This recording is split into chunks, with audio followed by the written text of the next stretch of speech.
Lawrence Kohlberg's theory of moral development provides a framework for understanding how people's ideas about right and wrong evolve throughout their lives.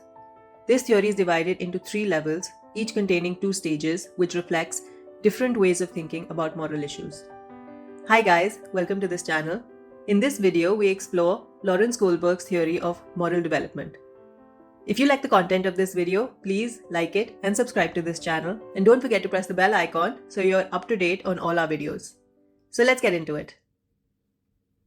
Kohlberg's theory explores how moral reasoning, that is, how we decide what is right and wrong, develops over time. He proposed that people progress through different stages of moral understanding as they mature, moving from a focus on self-interest to a consideration of broader ethical principles. Kohlberg identified three main levels of moral development, each with two stages. The first is known as the pre-conventional level, the second, the conventional level, and the third as the post-conventional level. Each level represents a different approach to moral reasoning. Let's look at these three levels in a little bit more detail. The pre-conventional level, which is typically seen in children, focuses on self-interest and avoiding punishment. It consists of two stages.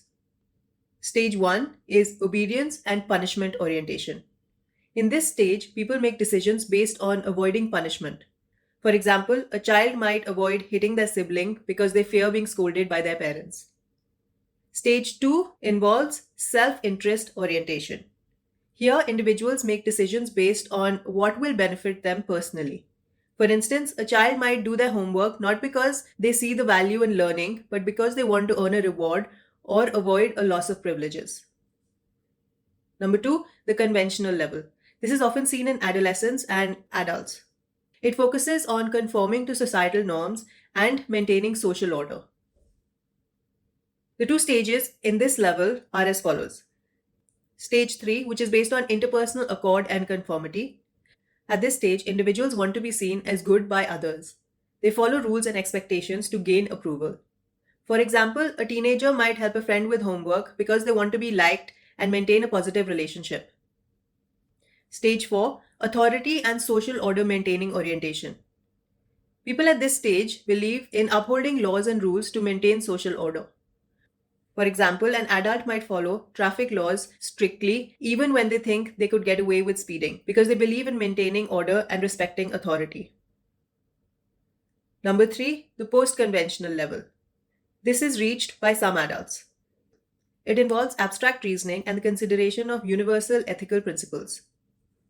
It consists of Stage 5, social contract orientation. Individuals recognize that laws and rules are social contracts that can be changed for the greater good. For instance, someone might advocate for changing a law they believe is unjust, such as campaigning for civil rights legislation. Stage 6, universal ethical principles. At this stage, moral reasoning is based on abstract principles of justice and equality. People at this level might take a stand on ethical issues, even if it means breaking the law, because they believe in a higher moral principle. For example, someone might engage in civil disobedience to protest against human rights abuses. Kohlberg developed his theory through longitudinal studies where he interviewed individuals of different ages about moral dilemmas. Moral dilemmas are complex situations that require a moral decision. He analyzed their responses to determine the stages of moral reasoning and how these have evolved over time. One classic example is the Heinz dilemma, where individuals are asked whether Heinz should steal a drug he cannot afford to save his wife's life. Responses to this dilemma reveal how individuals at different stages of moral development think about issues like justice, legality, and human life. Let me know in the comments below if you would steal a drug in order to save a loved one's life. Kohlberg's theory differs from other theories of moral development. For example, Piaget's theory focuses on the development of moral reasoning in children and emphasizes the role of cognitive development. Kohlberg expanded on Piaget's ideas to include more stages and a broader range of moral reasoning. Carol Gilligan criticized Kohlberg's theory for being biased towards the male perspective and proposed a theory that emphasizes care and relationships. Gilligan's work focuses on how moral reasoning can be different based on gender and emphasizes the importance of empathy and care in moral decision making.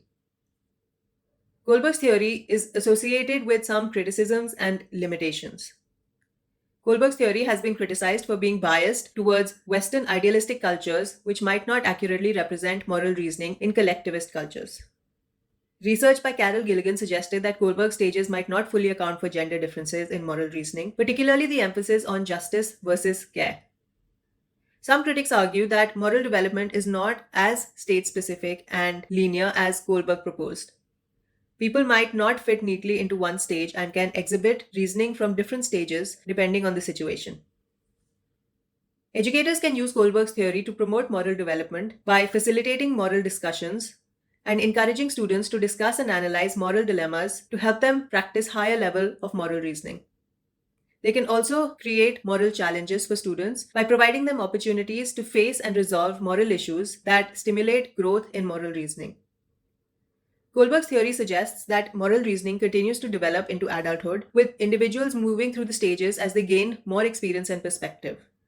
However, not everyone reaches the highest stages of moral development. Individuals might exhibit different stages of moral reasoning depending on the context. For example, a person might use stage 3 reasoning in personal relationships but rely on stage 4 reasoning in professional settings. Kohlberg's theory helps us to understand how people justify their ethical decisions based on their stage of moral development. Higher stages involve more abstract reasoning and consideration of universal principles, leading to more nuanced ethical decisions. Cultural and societal influences can impact moral reasoning by shaping the norms and values that individuals consider when making those moral decisions. While Kohlberg's theory provides a general framework, understanding these influences is crucial when applying the theory across different cultures.